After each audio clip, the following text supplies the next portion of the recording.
Okay, welcome to today's video for Cluster 2, Tourism, Topic 2. Today's video will be on the area where we look at the vulnerability in tourism due to fall in tourist numbers. What are some of the issues that can cause a sudden drop, whether it's short-term or sustained drop in tourist numbers for a tourist destination? So accompanying this video, there should be a recap task that you will need to do. This area here, I would like to start by pointing out that if you look at the four main areas, four main causes of fall in tourist numbers is very neatly packaged into four key factors. So once again, I want to bring you back on top of the SLS handouts. You have to go back to your textbook as well. If you look at it very carefully, you should be able to find examples of what has happened, certain areas where they have gone through each of these factors and consequentially suffered a fall in tourist numbers. So you have factors that seems comparable with comparative criteria behind fall in tourist numbers, and you have examples. So 1 plus 1 equals to 2. This likely will be tested as OEQ. Okay, if we would like to test this area, if Cambridge wants to test this area, it's very likely they will use OEQ to test this area. Okay. So when looking at natural disasters, right, what are natural disasters that you have you would have encountered living here in Singapore? Nothing, right? We don't have natural disasters.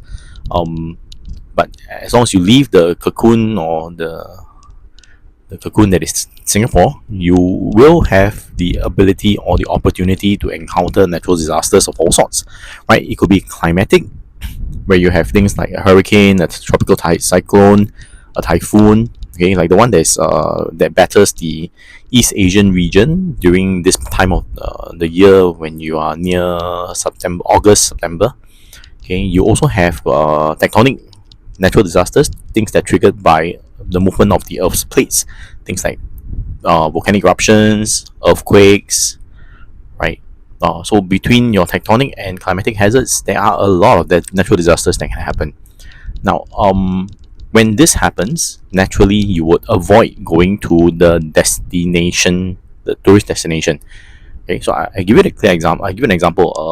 In 2024, right, in early August 2024, there was an earthquake in the southern part of Japan. Right, as a result, there was a travel advisory that some countries issued. Okay, whether fairly or unfairly, that's besides the point. About the residents exercising some caution if they were to plan a visit to that part of Japan. Okay, so what does this kind of thing impact then? Immediately, you saw on some tourist websites indications that there were a lot more cancellations for trips to Japan in the immediate 2 to 3 weeks, all the way until the end of the year. People cancel, especially people who had already made plans to travel to the southeastern part of Japan, okay, the main islands itself. Right. So that is a reaction to a natural disaster occurring. The one in your textbook is one that is a climatic disaster, Hurricane Irma. When it hit the Caribbean islands, it decimated the Caribbean islands, right, to the point where there was only, I think, 1 or 2 islands that could still had some form of infrastructure left behind that could support, okay, your tourism. As a result, not only do they lose tourism dollars for the immediate couple of months until infrastructure is built back, there is a cost in terms of building the infrastructure. You may be thinking that, but in a roundabout way, this is a good thing, right? Because when I rebuild my infrastructure, I can build better ones. Okay, I can do upgrading, but nobody wants to suffer a loss like this. Okay, so in your case example that is given in SLS as well as in your textbook, you have numbers, how much is lost, areas, which country, right? You have also got impact scale level, where you look at this Barbuda, 91% of GDP is derived from tourism, which means that basically they have no other economy, okay, no other industry on the island itself. Everything is tourism linked. So if I tell you I cut tourism by half, the GDP for that year for that particular country or that region is going to be very, very badly hit. When you are looking at unfavorable political situations, let's bring us back to the Thai protests in 2020, right? Due to internal problems that they have, right, with the military and the ruling authority, and as well as the monarchy. There was widespread protests in Thailand. As a result, they had a period of unrest. Tourists were not targeted. Okay, I would like to highlight this. So it doesn't mean that tourists need to be targeted in the unfavorable political situations for them to fear for their lives and therefore not go. Sometimes it just becomes very inconvenient for tourists to visit, and so they will just avoid the location completely for until the situation ties down. Right. So in 2020, actually, I do remember going to Thailand. No, not 2020. There was an even earlier one where the red shirts occupied the airport. Was it red shirts? Yeah, I believe it was the red shirts who occupied the airport. So that was really, really bad because when your tourism infrastructure is affected like this, even those who don't cancel their flights are unable to fly in, or fly out. Okay, for the matter. Economic downturn. Example here was the earlier global economic crisis in 2008 and 2009. So when you suffer the downturn, your income is affected. Let's go back to the idea of disposable income, right? How important is disposable income? Is vital, right? So in economic downturn, if you lose your job, your disposable income grinds to zero. Okay, it doesn't mean that you have no money at all, because most of the time people do have some money stashed away, savings and this and that. But when your income comes to a zero, when disposable income, that's even if it doesn't come to a zero, it suffers some sort of a cut. The first thing that you remove in your expenditure would be your leisure. Okay, because you cannot take away food, you cannot take away your basic utilities and things that you need. Transportation still needs to carry on, because it's not that you can stop working forever, right? Or you can stop going to school. So these are all essentials that you will still have to pay for, but your non-essentials or things that are frivolous, like your hobbies, your things that you engage in if you are gainfully employed.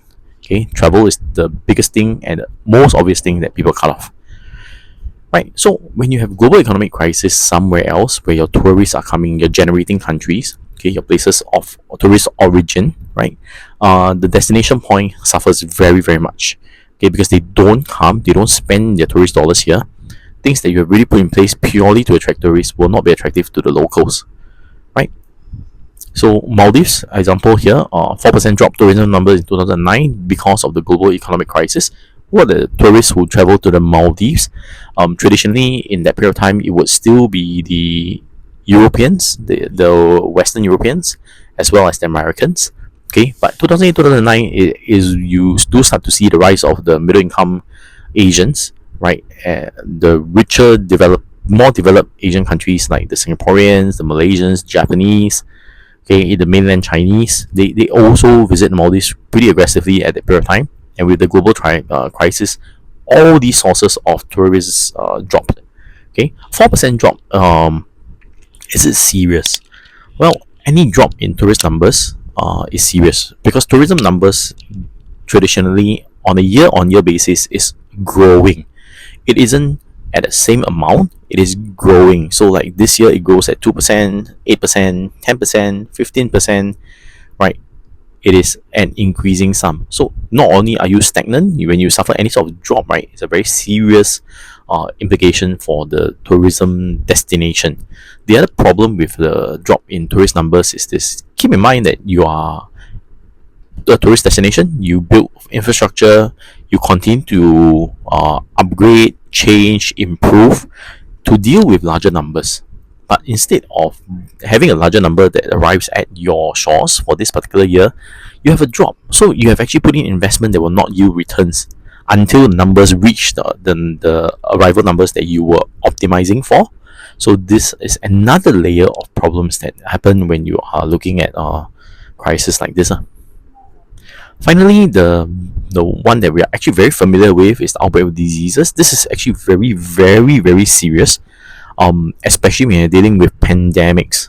So COVID is not the only pandemic that you can list. You can also talk about SARS earlier on, but I think the other outbreaks have in your memory of your lifetime isn't actually. SARS is also out of your lifetime, I'm guessing. So these are not that serious also because global tourism only took flight in the past 20 years, where it became really, really a big thing. Previously, tourism was important, but only to certain regions, and outbreak of diseases will have a more limited impact on that. But COVID-19 is something that we're all very, very familiar with, having lived through it. When key things that you need to talk about include things like countries going to lockdown. Okay, lockdown. Please remember, lockdown doesn't mean you cannot visit the country. Lockdown can also mean that you cannot leave your own country. Okay, so very good examples to list would be countries like Australia, New Zealand, who had complete lockdowns. Okay, in terms of no entry, no exit, to the point where for a period of time, Australians, not residents, citizens overseas, if you were not in Australia, you were not allowed to re-enter because you pose a health risk to the locals. Okay, so it seems very, very counterintuitive. I'm a citizen, and yet my right to return to my country is taken away because of a larger. But from the government standpoint, it's because of this larger threat that exists. They are not going to risk everybody's life for your life, or for your return. Okay, so there are also countries that have partial lockdowns or shorter periods, like Singapore. Okay, so but in Singapore, we never actually really locked down completely. We will allow people to come in still, but preferably for essential services. But we had an internal lockdown. So if you were a tourist and you came in during the circuit breaker period, there would be nothing for you to do, right? You couldn't leave the house, or rather, you could leave the house, but only for essential services. All your tourist entertainment sites were closed. The bars were closed. The entertainment areas were closed. Cinemas were closed. Everything was closed. So would you travel to a place like Singapore? And we were really considered one of the more open countries, because you could still technically, if you were willing to live with the quarantine period in a hotel, you still technically could come here, right? So examples here include what happens to the Maldives, right? What happens to Singapore? And you can also use examples that you may have encountered or you may have remembered from your own COVID-19 experience to answer the question, right? As long as, once again, I want to highlight this, in terms of giving an example, right? We want a real location, a real link to the situation, and preferably some scalable impact that can be checked. So some numbers would be useful. In terms of using your own examples, we need to be able to search on Google and find the relevant quoted area, incident, or phenomena that you have mentioned. Okay, it's not wrong as long as it can be Googled and obtained and verified. We will accept as example. Okay. Now, for the next part of the video, we are going to move on to looking at impacts. Okay, social impacts of tourism. Right now, we have looked at what happens when tourism arrives in a country financially. What are the benefits that it brings along? We've looked at what are problems when you suddenly have a loss in tourism numbers. What are the factors that can cause that, and what are the implications of losing tourism numbers suddenly? Now we're going to move on to the social impacts that are brought about because of the tourism. Okay. Now, impacts, as usual, there'll be two types. There'll be positive and there'll be negative impacts. So you take a look at this. There are 5 factors, 5 points that we are looking at here. Right, so whether you're looking at positive impact or negative impact, right, there are two opposite sides. So once again, this could very clearly become another OEQ possible area, right? So they can ask you to compare within the positive impacts which one is more important, or they can tell you a statement like there are only negative impacts. Do you agree? Right, then I wouldn't be able to agree that there are only negative impacts, because there are also positive impacts. So maybe then you do one positive, one negative, or two negative, one positive, or vice versa, right? Or they can also ask you to compare within the negative impacts which one is the worst, right? Then you have to talk about all three and tell me which is the worst negative social impact. Okay, so once again, this is a possible OEQ area. Right, when we look at positive impacts, right, there are two. There's cultural preservation, and then there's enhancing the cultural ecosystem services. So when you look at cultural preservation, right, what are we looking at? When you are a tourist destination and tourists come, your inherent culture will attract some tourists. Okay, as a result of this, some of the traditional cultural practices, you can then charge the tourist money to watch the performance, right?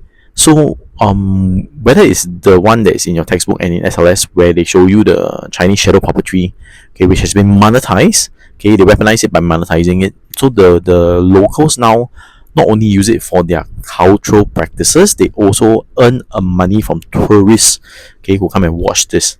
So as a result of the tourist interest, the tourists are willing to pay for this.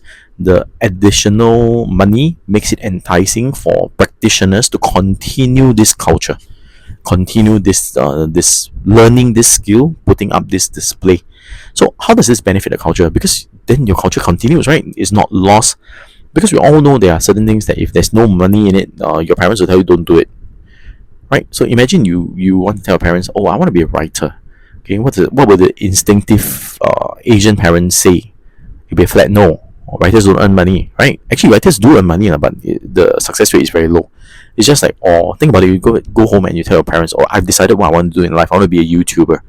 Okay, I think largely it's going to be a flat no unless you have already shown talent and you have actually tested this out and you have some data to back you up that you are probably going to be able to go viral very soon. The answer would be no. Why? Because there's no monetization in that process. Okay, so however, if you're able to show your parents that, hey, do you know how much Mr. Beast earns a year as a YouTuber, right? Then what will happen? You are able to monetize that job. Your parents will then look at it and, oh yeah, holy moly, this is a great idea, right? Then they will allow you to do this and you can continue doing something that is your cultural preference and it is monetized and you are able to do it. So your culture gets to live on as opposed to maybe dying out after a few generations. So this is very important, right? What about enhancing the cultural ecosystem of the area? Now, when you have tourists coming to the area, there will be a need to upkeep certain things. Okay, upkeep certain things so that the tourists can continue to come to the area. So in terms of like ecosystem services, where you talk about the living environment that your village, your area is in, okay, the nature, right? These are all opportunities for you as a local as well as the tourists to come and participate and enjoy. Okay, and when you can monetize this, when you have tourists that come in and tell you, okay, I want to go and enjoy, I want to go and stay in your rainforest for a couple of days, right? Then what becomes the money making tool here? The rainforest becomes the money making tool.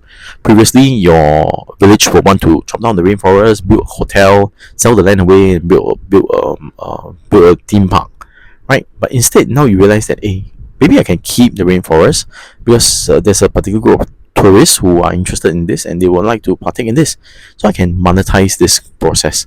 Okay, and in the end, when you step back and take a closer look and take a look at everything holistically, you realize that this gives you an opportunity to preserve your ecosystem services.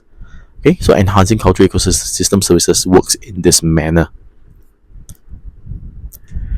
Right, are there cases like this? Yes, Sangjiayuan National Park, right? This one in China, this is something that got protected because they are able to draw tourists in to look at a few key things, enjoy the beautiful scenery, go and look at snow leopards, which as a result of this tourism got a conservation status and the area was preserved, sort of. Okay, so spiritual benefits, this is a very famous Buddhist area in China. So because of the rise of tourism, the bringing of tourism dollars, this whole place is then preserved for attracting tourists. But collateral benefit is not collateral benefit, fringe benefit, right? Collateral is damage. Fringe benefit is actually then the Buddhist locals get to continue to use this area as part of their spiritual connection to their religion. Now, that's all the good stuff. Now let's move on to the bad stuff. Okay, so take a look at the first one, commodification of cultural practices. This seems to contradict what we talked about earlier on as the first benefit, which is maintenance, right? Or retention of the cultural practice. What is commodification? Now, when you commodify something for a tourist, you may not want to you may not want to retain the entire process. So I give an example that I always quote. If you visit Bali, right, there are some cultural dances that are put up as entertainment for tourists. Okay, one of the very famous ones is one that's done at sunset until the evening, where there is a very big dance, and you tourists are there to observe the dance. Okay, with the lights and all. Now this is the truncated one that the tourists watch are normally less than an hour, 45 minutes to 30 to 45 minutes max. But the entire dance process culturally, right, is a 3 to 4 hour dance. Okay, why is it that the tourists don't watch the whole thing? Because the whole thing is just too long, right? To watch the whole thing, it would mean that the tourist is there from, let's say, about 6:30 all the way to 9:30. How are you gonna fit dinner into the plans like this, right? So what is the problem in commodification is you have to tweak what is retained to what the tourists want to see, right? So if the tourists want something shorter, you tweak something shorter. It doesn't affect the amount of money that the tourists will pay for you, because the tourists just want entertainment at their convenience. So when you are looking at commodification of cultural practices, it is selective retention that is the problem. Okay, selective retention means as you go on in the future generations may lose the idea of what this whole thing actually was. Okay, because after 3 4 generations, nobody remembers the 3 hour dance. Everybody remembers the 45-minute dance that the tourists love to watch, and they remember it's part of their culture, right? But they would eventually lose out. Give it enough time, enough generations to go past, you may lose the rest of the 2 hours of the dance, which could have equally important cultural significance. Okay, so selective retention is one problem. The larger problem is the possible loss of certain cultural practices. Whatever the tourists want to see, you don't keep. Okay. Second problem is cultural clashes. Right. Some tourists, okay, most tourists tend to be insensitive to local practices, because always remember, what is the tourist looking for on tour? They are looking for their own entertainment. So I'm going to put down here entertainment first theory. What is this theory? Is basically the belief that tourists, once they leave their origin country, their main purpose is to seek entertainment in all sorts of ways, all sorts of spheres. It is still to entertain themselves. So while some are more sensitive to local practices, not all are, and this could give opportunity to for cultural clashes to arise. Sometimes offensive behavior that locals take very very badly too. Okay, tourists resisting the mask wearing during COVID-19 pandemic was a very big problem, both in Europe, in Asia as well, right? So these are some of the possible problems. Now, if you search online for cultural clash, tourists, bad tourists, lousy behavior, because we are based in Asia, one of the very common things that will appear on YouTube would be bad Chinese tourist behavior. So if you go to the Geography Singapore channel, right, under your Topic 2 Tourism playlist, you will see a couple of such clashes that are recorded. Okay, some of them were viral videos that went. There were videos that went viral, across social media, exposing what was perceived to be selective treatment or racist treatment by Japanese proprietors, restaurant owners, shop owners against Chinese tourists. Okay, but when you look at it very carefully, a lot of times it is really a cultural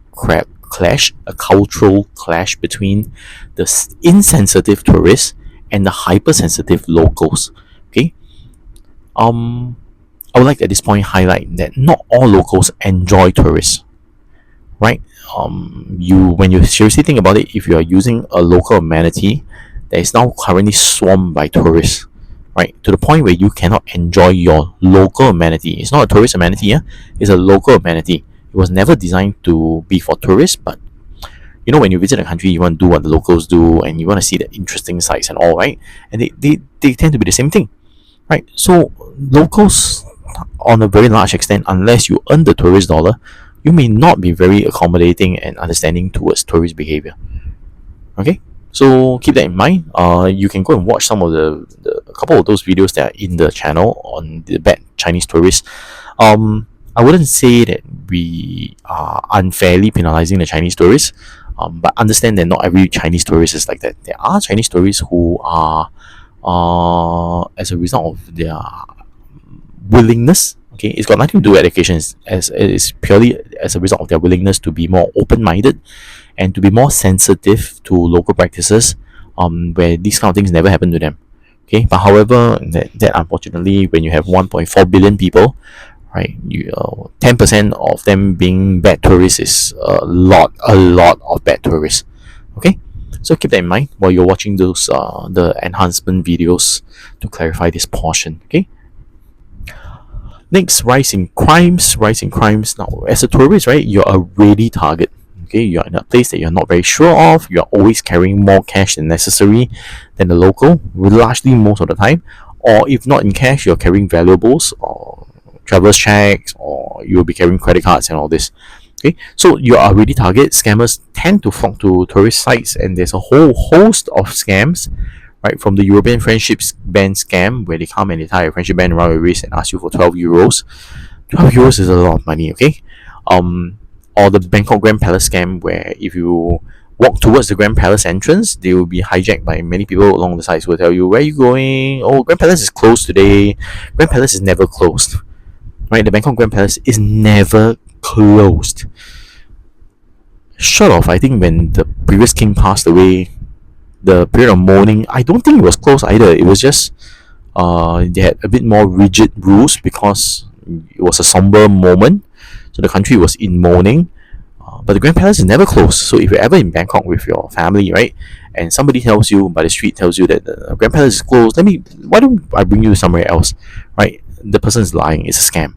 Okay, so because you are not as familiar with the place, you are a ready target. You carry more money, scammers will target you. Okay. Similarly, in the Geography Singapore YouTube channel, for this part, tourism part 2, your playlist, right, I've also included videos of what the European friendship band scam looks like, right, as well as the Bangkok Grand Palace scam. So I will not incorporate those into this content video. Please go to the YouTube channel and watch those videos, right? They are useful in giving you context, so you have an experience of what exactly goes on. You're able to describe what happens. Okay, right. With that, we're going to move on to the problem of unequal tourist encounters. Now, what is a tourist encounter? Is basically the interaction that the locals have with the tourists. That's called an encounter, right? So whenever we are looking at this encounter between the tourists and the locals, this interaction between them, there is always a power imbalance. There's inherently a power imbalance unless the local is not interested in the tourist, whatever benefits the tourists may bring to them. There will not be this imbalance. Okay. Now, if you are working in any sort of tourist industry, you are a service industry that is benefiting somehow from tourism, either directly or indirectly, there is going to be imbalance of power, and the power lies with the tourists.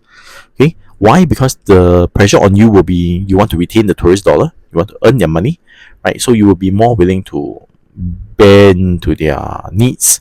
Okay, from a government perspective as well, if your government is very tourist dominant, or tourism pays your government a lot of the GDP percentile, I guess you will be, I wouldn't say they won't look after their own citizens, but the needs of the tourists will be prioritized a bit more.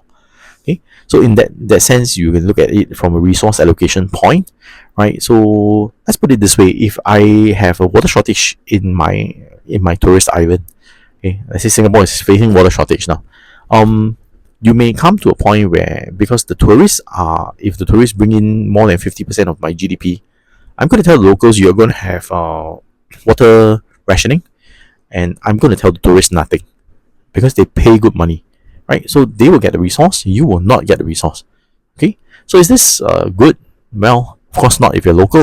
For the tourists, there's no difference. When I come to Singapore, I go to Malaysia, I go to Thailand, it's the same. It's a tropical equatorial climate with shopping, right? Some places have more culture and heritage, some have less, but largely they are the same, right? So if you have water shortage and you're going to tell me that, oh, you can only bathe every other day when you're touring Singapore, I'm just not going to come. I'm just going to go somewhere else.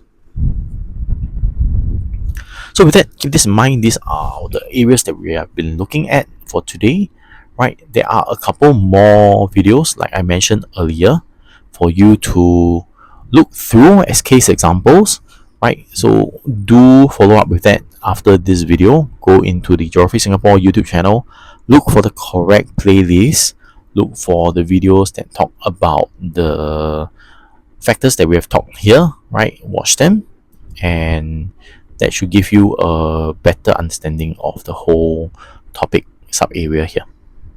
Right, so see you the next lesson where we will deal with the next component.